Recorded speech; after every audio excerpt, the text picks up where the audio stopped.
What's going on, guys? Welcome to Inside the Horseshoe. My name is Matt, and today we're going to talk about Gus Bradley and why I believe it is time that the Indianapolis Colts move on and fire Gus Bradley. Now, before I get into it, if you're new, if you haven't already, I would greatly appreciate if you would click that subscribe button. Also, click the bell icon.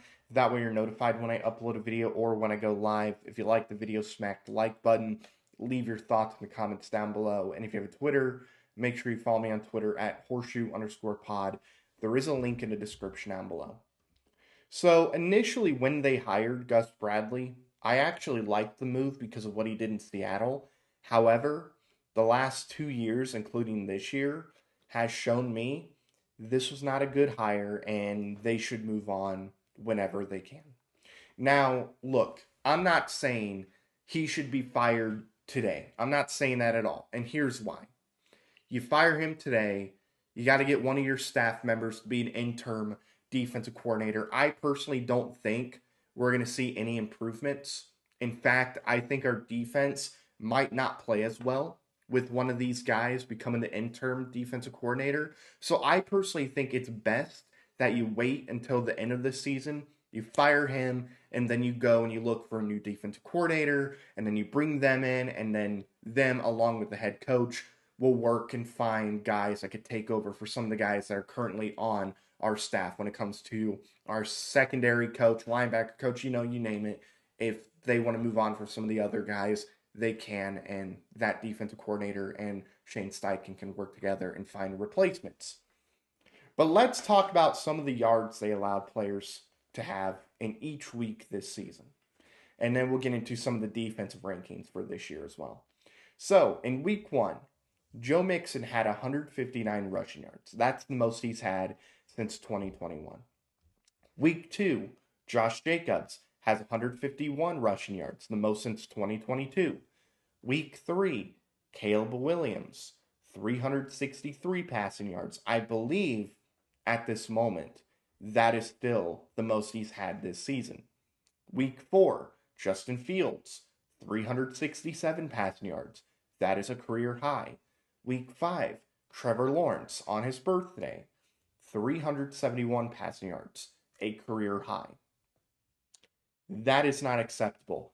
Allowing that many yards to those players is unacceptable. Heck, it's unacceptable to allow any player that plays those positions to have that many yards. It's absolutely unacceptable. And those stats come from Talking Colts. So, that is unacceptable in my opinion. Now let's move on to some of the defensive rankings for this year. So currently, when you talk about total defense, which is the amount of yards they allow per game, the Colts are the worst. They allow 399.8 yards per game. Almost 400. That is basically 400 yards per game they're allowing. That is terrible. You go to the passing defense. They are 25th in the NFL. And I should say, this is through week 4. But I'm sure it's only going to be worse if you include week 5.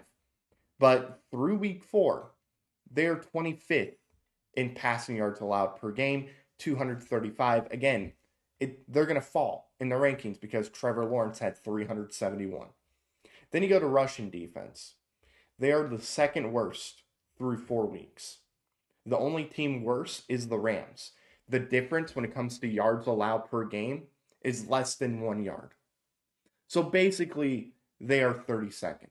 Basically, right? Because they're only a yard away from the Rams.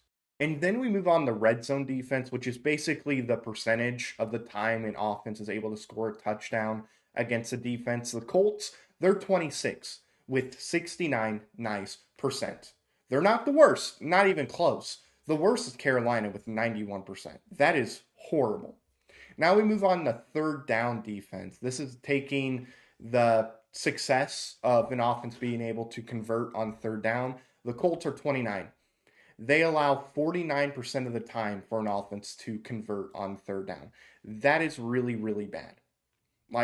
That's awful. So, the Colts, they are one of, if not the worst defense in the league. When you take yards per game allowed, they are the worst defense in the league. That is unacceptable. That is why it's time to move on from Gus Bradley because they literally have the worst defense in the league. The only defense I can think of that might be worse is like Carolina, a defense like that. But I would still say the Colts defense is worse than any other defense I've seen in the league. So, yeah, it's bad. And look, again, I don't think they should just fire him mid-season.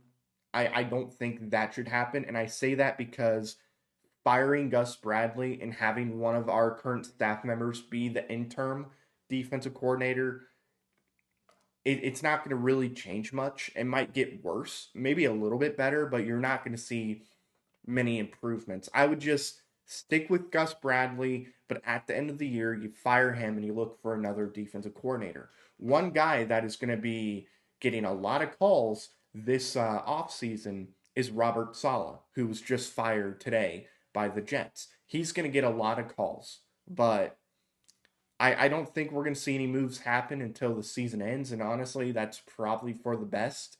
Um, this defense has cost the team multiple wins. I think you get a good defensive coordinator in there. It's different. And look, it's not all on Gus Bradley. Some of the players aren't great. We don't have the best talent on defense, but it is still his job to put these guys in the best position to win. And I don't think he's done that. I don't think he will do that, even if we see this defense improve when you talk about talent. I don't see him really doing that at all. So yeah, that's gonna be it. Gus Bradley, in my opinion, it's time to move on after the season. Thank you very much for watching. I've been Matt, Bleed Blue. We'll see you next time. Bye bye. Thank you very much for watching this video. If you like it, make sure you watch one of these other two videos. They're cool. Also, if you're new, please click the subscribe button as well as the bell icon. I greatly appreciate your support.